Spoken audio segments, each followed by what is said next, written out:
Hello, friends. I hope you all are fine. I am here with another video, but this video is on a new subject that is science, and this will help you in various exams. If we talk about Punjab, then it will help you in PTET exam, the science and math combination students, and it will also help in another exams like Punjab Tehsildar exam and other various exams, because science is the common subject for all exams. So I will provide you factual questions, like one word questions that will be easy to remember for you, and this video will cover all those questions which can be asked in exams. So today we are going to do important 50 questions of general science. So let's get started. First question is largest cell of human body, that is nerve cell. Smallest cell of male, sperm. Third question, largest organ of our body, that is liver. अगर हम internal organs की बात करते हैं तो liver है, but अगर हम एक्सटर्नल एंड इंटरनल दोनों लें तो स्किन जो है लार्जेस्ट ऑर्गन है. आपको पता होना चाहिए कि स्किन भी एक ऑर्गन है, but it is external organ. अगर सिंपली ऑर्गन बोला हो तो लीवर, अगर क्वेश्चन में स्किन ऑप्शन है तो स्किन लगाओगे. अगर इंटरनल बोला है तो लीवर एंड एक्सटर्नल बोला है तो skin. Next question, LPG leakage detect, कि अगर सिलेंडर में से मतलब गैस लीक हो रही है, एलपीजी सिलेंडर्स होते हैं उसमें से गैस लीक हो रही है तो हमें एक स्मेल आती है, और वो स्मेल किस वजह से आती है? इथाइल मर्कोपटैन की वजह से. इसी की वजह से हमें वो स्मेल आती है और पता लगता है कि गैस जो है वो लीक हो रहा है. नेक्स्ट इज बलून गैस, मतलब बलून्स में कौन सी गैस भरी जाती है? हीलियम. प्रोड्यूसर गैस कौन सी होती है? जो आयरन एंड स्टील मैन्युफैक्चरिंग में हेल्प करती है, एंड वो प्रोड्यूसर गैस है CO+N2, carbon oxide plus nitrogen oxide. Next is gamma rays discovered by, who discovered gamma rays? Paul Willard. जो नेम है गामा, 8th क्वेश्चन है, जो नेम है गामा वो किसने मतलब इन्वेंट किया था, किसने कॉइन किया था? That is Rutherford.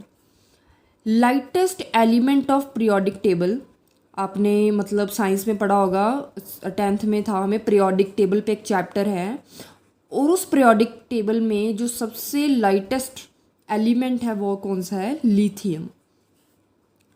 Periodic table में सबसे हार्डेस्ट एलिमेंट कौन सा है? डायमंड. और ये हमें वैसे ही पता है कि diamond is the hardest substance.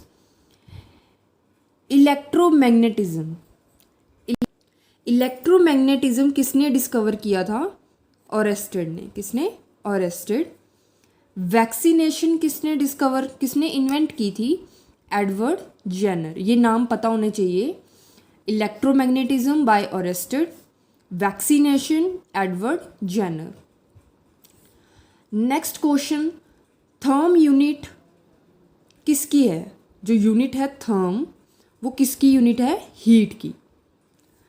Planck's constant unit. देखो जी, ये जो MCQs टाइप क्वेश्चंस हैं ये उनके लिए बहुत ज़्यादा यूज़फुल हैं जिनको साइंस की कुछ ना कुछ बेसिक नॉलेज है, जिसने NCERTs थोड़ी बहुत पढ़ी हुई हैं. सो उनको पता, उन्होंने ये वर्ड्स सुने होंगे. प्लैंक्स कांस्टेंट की यूनिट क्या है? Joule second. क्या है? Joule. J for joule, joule second, JO it's ULE, joule second. Next question, relative humidity expressed. जो रिलेटिव ह्यूमिडिटी है उसको हम किस में एक्सप्रेस करते हैं, मतलब किस फॉर्म में बोलते हैं? परसेंटेज. लाइक आज 20% ह्यूमिडिटी है, आज 80% ह्यूमिडिटी है, तो परसेंटेज की फॉर्म में एक्सप्रेस की जाती है. टेम्परेचर की unit you all know kelvin है. इसको एक्सप्रेस करने के और भी तरीके जैसे फ़ारेनहाइट है, सेल्सियस है. Unit of photon is light. जो फोटोन है वो किसकी यूनिट है? लाइट की यूनिट है, लाइट को हम फोटोन में एक्सप्रेस करते हैं। जो लाइट ईयर है वो किसकी यूनिट है, डिस्टेंस की।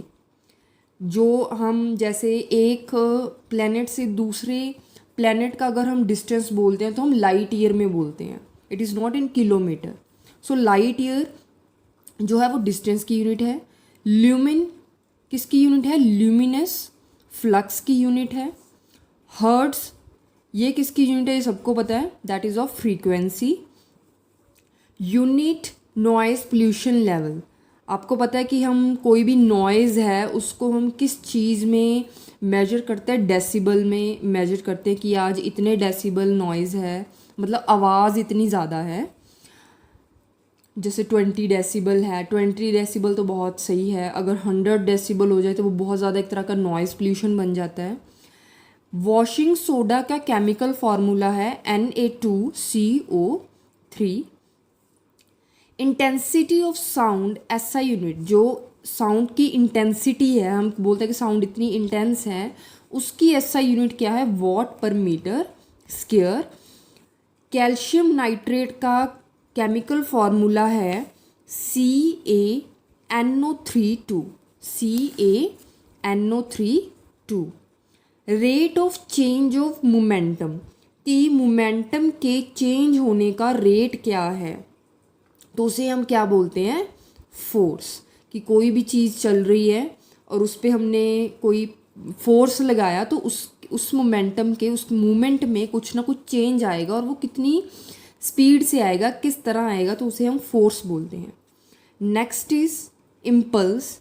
इम्पल्स क्या होता है, change in momentum.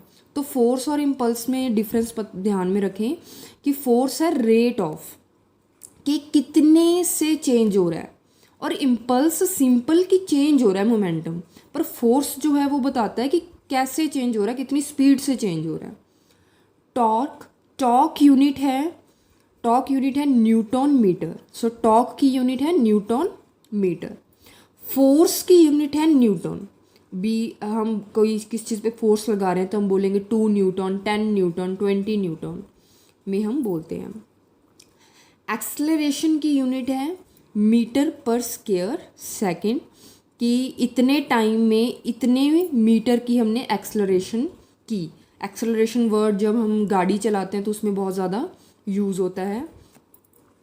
1 kilowatt our में कितने जूल होते हैं, तो 3.6 मेगा जूल जो है वो 1 किलोवाट आवर के बराबर होता है। इज़ दैट क्लियर, कि 1 kilowatt hour is equal to 3.6 mega joule. Kilowatt hour की यूनिट क्या है, 31 क्वेश्चन है, किलोवाट आवर की यूनिट क्या है, मतलब किसकी यूनिट है, ये इलेक्ट्रिक पावर की यूनिट है किलोवाट आवर। आपने सुना ये घर में इतने वॉट एनर्जी है, इतने वॉट इलेक्ट्रिसिटी है। जो फूड में जो एनर्जी होती है उसकी यूनिट क्या है, कैलोरी। आप बोलते हैं कितनी कैलोरी हमने इनटेक कर ली, तो एनर्जी इन फूड, तो उसकी यूनिट है calorie. Calorific value unit, calorific value की यूनिट क्या होती है, कि इतने किलो जाउल है पर केजी इतने किलो जाउल इसमें कैलोरीज हैं, ठीक है, तो इसमें एक्सप्रेस करते हैं, ये यूनिट है। Electrical conductivity unit, electrical conductivity की यूनिट क्या है, मो, याद रखनी है मो। टेस्ला की यूनिट है इंडक्शन। यूनिट ऑफ जो टेस्ला है वो किसकी यूनिट है, इंडक्शन की। इलेक्ट्रिक चार्ज की यूनिट है कूलम, ये आपने सभी ने सुना होगा। इलेक्ट्रिक चार्ज की यूनिट है कूलम। देखो थोड़ा सा ध्यान रखना है कि इलेक्ट्रिक चार्ज की यूनिट कूलम है, इलेक्ट्रिक पावर की जो यूनिट है दैट इज़ वॉट। सो ध्यान में रखनी है, थोड़ा सा याद रख सकते हैं कि charge coulomb CC and power से वॉट। फैरेड की यूनिट है कैपेसिटेंस। यूनिट ऑफ रेजिस्टेंस, जो रेजिस्टेंस की यूनिट है दैट इज़ वोल्ट या एम्पियर। रेजिस्टेंस क्या होती है, कि एक किसी भी चार्ज को या इलेक्ट्रिसिटी को रोकने की क्षमता, कि कितना रेजिस्ट कर पा रही है, कि अगर एक वायर से कोई इलेक्ट्रिसिटी जा रही है तो वो वायर कुछ ना कुछ इलेक्ट्रिसिटी को रोक भी रही है। So that is resistance, that is volt और ampere. Unit of magnetic flux, that is weber. Inductance की यूनिट है हेनरी। ओके, इंडक्शन की है टेस्ला, इंडक्टेंस की यूनिट है हेनरी। इम्पीडेंस की यूनिट है ओम। बेकिंग सोडा का जो केमिकल नेम है वो क्या है? Sodium hydrogen carbonate, that is sodium hydrogen carbonate. R H factor एक तरह का डिजीज़ है, ये एक तरह का कुछ डिजीज़ पाया जाता है, जो किस में फाइंड आउट हुआ था? रेसस मंकी से, उसी से नाम लिखा हुआ है इस आर एच से, रेसस से R H factor. Relative density unit की रिलेटिविटी एक डेंसिटी में, तो इसकी कोई भी यूनिट नहीं होती। ध्यान रखना है कि रिलेटिव डेंसिटी की कोई भी यूनिट नहीं होती। पार्सेक, जो वर्ड है पार्सेक, पार्सेक जो है वो यूनिट है एस्ट्रोनॉमिकल डिस्टेंस की, कि जो एस्ट्रोनॉमिकल में जो एस्ट्रोनॉट्स इन द यूनिवर्स, जो अलग अलग प्लैनेट्स के बीच में जो डिस्टेंस होता है उसकी यूनिट होती है पार्सेक।